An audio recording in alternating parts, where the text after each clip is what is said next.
অন্যের কথা নয়, নিজের মনের কথা শোনো। কারণ তোমার খারাপ সময়ে তোমাকে কেউ খারাপ সময় নিয়ে উপদেশ শোনাতে আসবে না, বরং তোমার পাশে কেউ থাকবে না। ভালো সময়ে ভালোবাসার অভাব হয় না, অথচ খারাপ সময়ে নিজেকে ছাড়া সান্ত্বনা দেবার মতো পাশে কেউ থাকে না। খারাপ সময় আমাদেরকে বেশ কয়েকটি শিক্ষা দেয়, তার মধ্যে সবচেয়ে গুরুত্বপূর্ণ দুটির মধ্যে একটি হলো ধৈর্য, অন্যটি হলো মানুষ চেনার শিক্ষা। খারাপ সময় আসবে, আবার চলেও যাবে এক সময়, তাই হতাশ হওয়া যাবে না। সৎ থাকো, কাজ করো, খারাপ সময়কে কাটিয়ে তোলো। আসসালামু আলাইকুম viewers, welcome to my new blog video. তো ভিউয়ার্স, সবার কী অবস্থা? সবাই কেমন আছো? আশা করছি অনেক ভালো আছো। আমি অনেক ভালো আছি, আলহামদুলিল্লাহ। তো আজকে সকাল সকাল ঘুম থেকে উঠে ফ্রেশ ট্রেশ হয়ে কোথায় যাচ্ছি বলো তো? আজকে যাচ্ছি আমার একটা পার্সোনাল কাজে, তো সবটাই তোমাদের সাথে শেয়ার করবো, ব্লগটা কন্টিনিউ করো। তো সকালে ঘুম থেকে উঠে ফ্রেশ ট্রেশ হয়ে রেডি হয়ে গিয়েছি। আর আজকে প্রচণ্ড রৌদ্র ছিল, তারপরও যেতে হবে, আমার একটা পার্সোনালি কাজ আছে, যার জন্য সকাল থেকে আমি যখন কোথাও আমার যাওয়ার দরকার পড়ে তখন আমি সেদিন সকাল সকাল ঘুম থেকে উঠে ফ্রেশ ট্রেশ সকাল সকাল বের হওয়ার চেষ্টা করি। না হয় সারাদিন দেখা যায় সময়টা এমনিতেই চলে যায়, আর সকাল সকাল শুরু করলে দিনের মধ্যেই কাভার দেওয়া যায়। তো আজকে যাচ্ছে হচ্ছে কি মিরপুর 10-এ। আমাদের দেশের অবস্থা যখন খারাপ ছিল তখন আমি হচ্ছে গিয়ে একটা প্রাইভেট ইনস্টিটিউটে, এবং এটা সরকারিও বলতে পারো, রংধনু একাডেমি মিরপুর 10-এ। এটা প্রাইভেট ইনস্টিটিউট এবং সরকারি দুইটাই। তো এখানে কিছু কাগজপত্র, এখান থেকে একটা সার্কুলার দিয়েছিল, তারা ছেড়েছিল। আমি ফেসবুকে দেখে সোশ্যাল প্ল্যাটফর্মে তাদের এখানে আমি গুগল ফর্মটা পূরণ করি, দেন হচ্ছে গিয়ে অনলাইনে কিছু আমার কাগজপত্র দিই, এটাতে আমার কনফার্ম হয়, যার জন্য আজকে যাচ্ছি।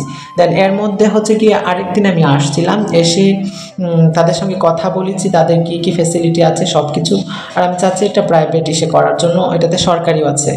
তো আমি যেহেতু স্কিল ডেভেলপ করতে চাচ্ছি, এটা ডিপ্লোমা যেহেতু 1 বছর, 4 বছর, 3 বছর হয়, তো আমার হাতে তেমন সময় নেই, খুবই শর্ট সময়, যার জন্য আমার এটা মনে হয় সবচেয়ে ভালো হয়, যার জন্য আমি প্রাইভেটভাবেই করে নিতে চেষ্টা করতেছি। সরকারিভাবেও করা যায়, প্রাইভেটভাবে করলে এটার গুরুত্ব একটু বেশি। তো আমার তোমার সাথে সবটাই শেয়ার করবো, আগে চলে আসি তোমাদের সাথে শেয়ার করি। আজ কিন্তু প্রচণ্ড গরম ছিল, আর এই যে বেস্ট বাই তার মিরপুর 10-এর হচ্ছে গিয়ে লিফটের 5-এ মনে হয় এটা ছিল, আমার তেমনটা খেয়াল না। হ্যাঁ, লিফটের 5-এ। তো পার্সোনালি তারপর হচ্ছে গিয়ে চলে আসলাম, একটু কষ্ট হয়েছে, আমার কাগজপত্র করে নিয়েই চলে আসলাম। তো এসে দেখে হচ্ছে গিয়ে নাই বলতে আমার মনটা খুব খারাপ হয়ে যায়, যে আমি ফার্স্টে এসে ভাবছি যে আজকে হয়তো তাদের একাডেমিটা বন্ধ। পরে দেন হচ্ছে ম্যামের সাথে যোগাযোগ করলাম, ম্যাম ফোন দিয়ে বললো আমরা বাসায় আসছি, আমরা একটু পরে আসতেছি, তুমি একটু ওয়েট করো। দেন তারপর হচ্ছে গিয়ে তার সাথে তাদের এখানে ঢুকলাম, অনেক কথাবার্তা হলো। তো আমাকে তারা ডেকেছে মূলত, তাদের এটা সরকারি বলতে পারো, এনএসডি এবং আরপিএল। তো আমার কপালটা আসলে খারাপ, আমি খুবই আমার খুব খারাপ লেগেছে। তো আমি তোমাদের সাথে শেয়ার করতেছি। তো আমি হচ্ছে দিয়েছিলাম NSD, food and beverage service অথবা ফুড বিষয়টা আমার এটা আয়ত্ত করার ইচ্ছা ছিল। তো আমাকে সরকারিভাবে কারিগরি বোর্ডের অধীনে আমাকে দিয়ে দিয়েছে হচ্ছে কি আরপিএল। তো আমি যেহেতু অনভিজ্ঞ, তার আগে মোটামুটি কিছু ফাস্টফুড সম্বন্ধে আমার আইডিয়া আছে, বা আমি আরও কোর্স করেছি, সেটা আর জ্ঞান আছে, কিন্তু প্রপারলি তো আমার তেমনটা জ্ঞান নেই, আর আমি তো আরপিএল দিতে পারবো না।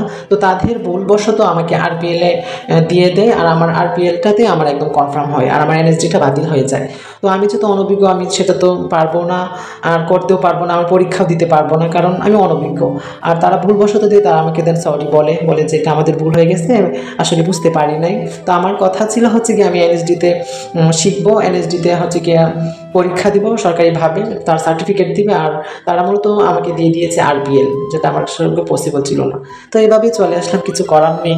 অবশেষে বলবো আজকেরটা হয়নি তো কি হয়েছে, আরও 2 জায়গায় অলরেডি কথা বলে রেখেছি, সেই জায়গাগুলোতে ট্রাই করব। তো আজকের ভিডিওটা ছিল এ পর্যন্ত, সবাই ভালো থাকো, আল্লাহ হাফিজ।